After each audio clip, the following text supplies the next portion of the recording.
Hi everybody, welcome to the Manifold channel. Today we're going to do the second in our series of videos on the new join dialog.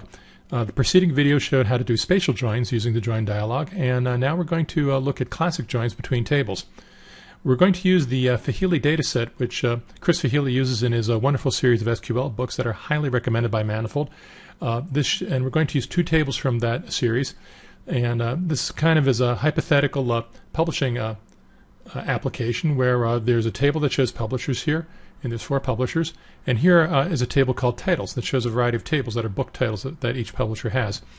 Now this titles table has a publisher ID for each title. For example, these first two titles here, this first titles here is sold by it's created by publisher 01, P03, P02, and so on, but it doesn't have the actual name for the publisher. The publishers table here has the publisher ID for each publisher and has the publisher name. What we like to do is we would like to add a new field to this titles table down here, which is called publishers, that takes the publisher's name from this table here and automatically adds it to each of these titles. That's a very simple, straightforward join. We're looking at, by the way, Manifold System Release 9. This works in Viewer as well. It works identically the same way, so you can download the free Viewer and follow along with this video. What we've done is we've undocked redocked the titles table down here in a lower row from the table above, so we can look at two tables at the same time. If we wanted to, we could undock them and move them around, but since we have a limited amount of space for the video, we will just use this layout. Great. So here's the titles table. We click on that to make sure that has the focus, and then we're going to click Edit Join. And here's our Edit Join dialog. This is the titles table that we're working with, and here are all the different fields in the titles table. And we want to do a join from the publishers table, which is right there. And Manifold is smart enough to know that we probably want to join on the publisher ID there. And here we want to choose the publisher ID here. So we will join on the publisher ID, where publisher ID in titles is equal to publisher ID in publishers. That's the so-called key field that we're using. And we click on the Add Field button here. It shows us all the different tables all the different fields that we can add from publishers. We're going to add publisher name, pub name is what it's called. And there we just added it. And since we want a better name than pub name, let's change that to publishers. Click enter, and that's all set. Now I'm going to save the update query, so if I want, I can modify this later on using that update query. Everything looks good, all set. Let's click Join Component, and it's done. As you can see, like magic, we've added a new field called Publishers, which takes this data type from the field that was used to add it. And for each title here in the titles table, we now have the publisher's name in a nice clean text. That's really great. And this is the update query that was created right here, titles update. So if anything changes in this table or anything changes in that table, we can rerun that titles update with that run button, and it will automatically update both the tables. So basically, it will reapply that same query that was generated internally to do that. So let's make some changes here to see what we can do. So let's say this publisher here decides to a simpler name. Let's call it Ease of Use Press. So we're going to make that change here. And you notice there aren't any titles here from publisher P03. So let's add one. And I'm going to follow along with what's in the user manual topic, which is I'm copying. A short history of yogurt. And let's make that a history book. Copy, paste. Let's make that publisher P04, and let's make that let's give that 1140 pages. And let's make that average sale price of let's make it a 39.99. And sales, let's say there's been 3 sales. And let's say that was first published on 5/31 2019. This is an old database that Chris uses, so it has older dates. And as you can see, we don't have the publisher for that. So if we want to apply the publisher, we just and also here this is the old name for Schadenfreude Presse here and all those. So let's choose that and choose Run, and it immediately updates the titles. As you can see, all those that used to be the old name are now the new name, Ease of Use Press. And what I do wrong? Oh, this is I I spelled that wrong. So this is P03. It's not a P03. Okay, so let's rerun that update query again. And now it updates that right away. As you can see, running this query, which is here it is right there, just automatically reapplies what was used to create this original update to the table. So we've copied all the data from here to there.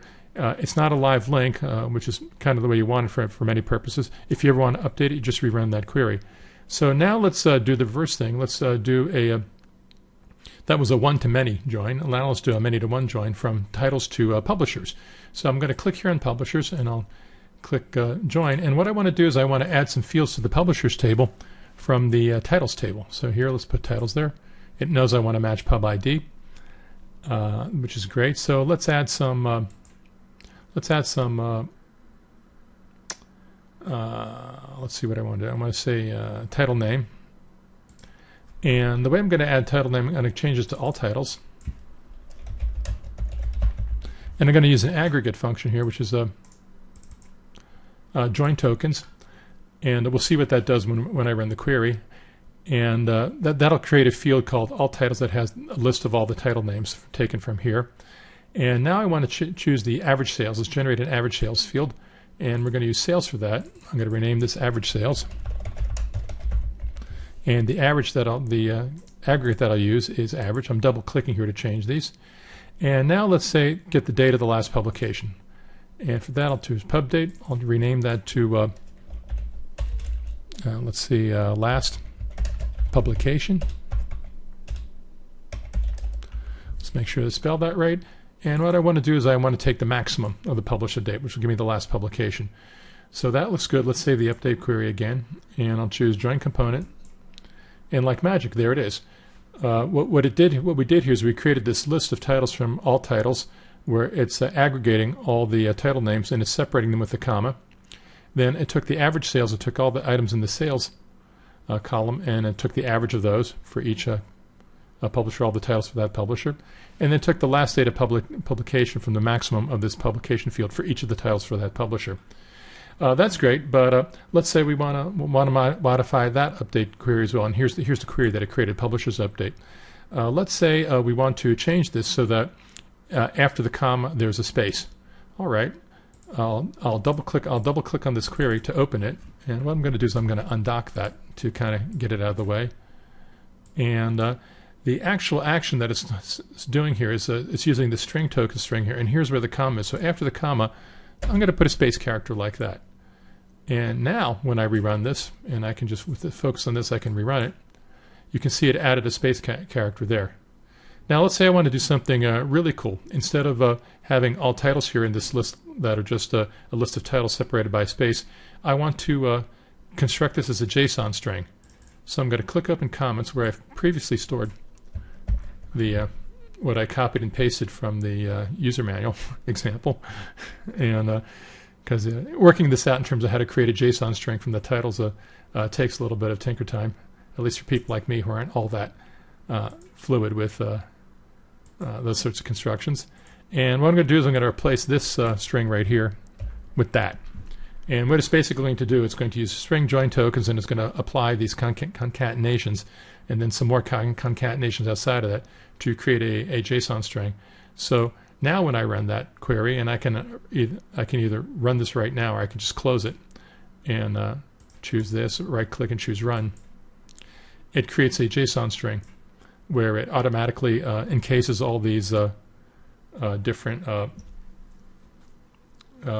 title names into a JSON expression. So if you want to create something very fast and easy for consumption by other programs, that's a great way to do it.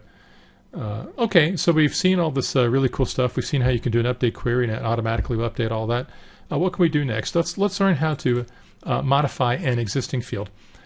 So let's say, for example, here's another form of the publishers table that I just double-clicked open. That's our original publishers table, except it now has a field that's already there called average pages. That was added as part of the table schema, but it's now null. We want to modify this publishers to table to take the average pages from the publishers table here. And we're not adding a field, we're just going to modify an existing field. We're going to use the join dialog for that. So again, with the focus on the publishers to table, we click join. And here's the average pages field that we want to modify. So what do we want to do for that? We want to modify that. Oops, let's pick titles here, and we're matching on publish ID. So I'm going to double click into this field here, and I'm going to choose pages.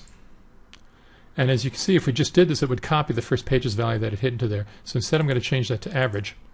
And that is in effect using the join to modify an existing field. I'm going to update the table with an existing field. I'm not going to add any new fields. I'm just going to update that. I'll click Save Update Query, even though we're not going to use that query. And I'll click Join Component. And there, that now tells you the average pages per title that we have for each publisher. As you can see, using the join dialog is extremely easy. It's very flexible. It's a great way of doing joins within tables. Even if you're an SQL wizard, you're going to want to use this. It's so easy to use, and it's so flexible. We've only looked at just some of the things that it can do. I hope this is enough to get you started. For the third video in this series, we're going to take a look at doing spatial joins between images and drawings, which is another thing that people don't normally think of as joins, but it still is just a join. So I hope you've enjoyed this video. Thanks for watching, and goodbye from Manifold Land. Well, that was fun. If you want to see more, visit us at www.manifold.net. As always, Manifold delivers the world's most advanced, highest quality spatial products for GIS and DBMS at a low price that you can afford. Once again, that's manifold.net. See you soon.